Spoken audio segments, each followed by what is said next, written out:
Thank you. Well, first of all, we're kind of talking about two different things, and we're crossing them over here from time to time, not Mr. Gates, but overall.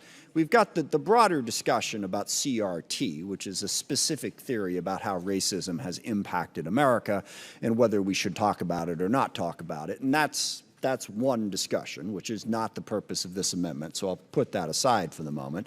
This amendment focuses on something that is entirely different. This is diversity, equity, and inclusion.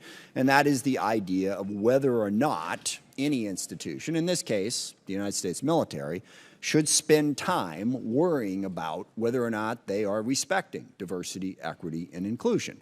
And really, if you listen to the arguments from the Republican side of the aisle, if you believe that we have eliminated racism and bigotry in America, and if you also believe that the racism and bigotry that we have experienced in America has no impact on society as we currently live in today, well then sure, you would agree with the Republican side of the argument. But I would suggest to you also, if you believe those two things, if you believe that there is no racism and bigotry in America against people of color, women, and yes, I'll get myself in trouble here by throwing in gay and transgender people as well. If you believe, A, that there's no bigotry against those groups, and that the history of bigotry against those groups has no impact on the society we live in today, then you're utterly clueless, okay? And I don't see how anyone can disagree with that. You can argue, have we gotten better? How much better have we had? Did it happen here? Did it happen there? But overall, until about at least 1970-something, our society was dominated by straight white men. And there is no question, if you were not a straight white man, you had a tougher time getting forward. We even heard the argument about how everything was fine, I just had to work twice as hard as everybody else. Okay, well then everything really wasn't fine. You shouldn't have to work twice as hard as everybody else. You should work as hard and you should be rewarded. If you work half as hard, you should be less rewarded. Okay, I think it's a very true statement. And if you look at the numbers, I mean, we have income gaps, but the thing that always just staggers me is if you look at the wealth gap in America.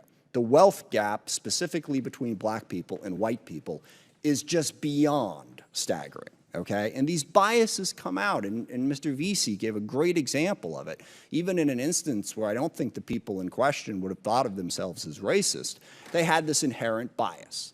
So up front, the idea that this is something that doesn't exist, so why are we even worrying about it, is just ridiculous. And the number of arguments that I've heard to that extent from the other side of the aisle are somewhat troubling. Now, the better, more interesting question is, once you acknowledge that these things exist, what should you do about it? Okay? And what the majority, sorry, I was throwing myself back there a year. Anyway, the good old days. What they are suggesting is that the way to address it is to ignore it. Okay? Because if you ignore it, then people won't focus on it and they won't be as divided.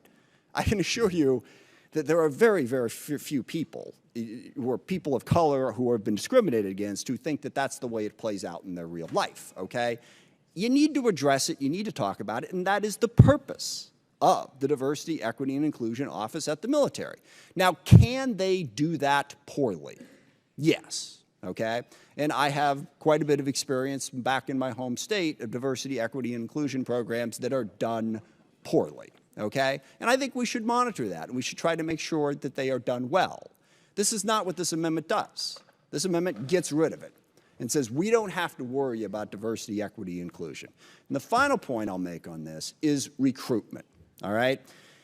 A significant portion of the American population falls into one of those categories, okay? A person of color, woman, transgender, gay.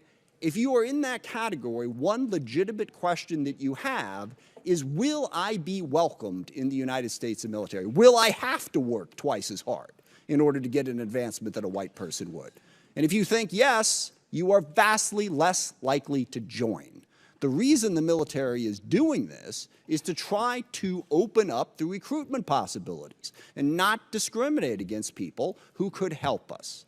So eliminating this, I think, is just dead wrong. We should have a robust debate about how DEI programs are implemented. I've seen a lot of examples of them being poorly implemented.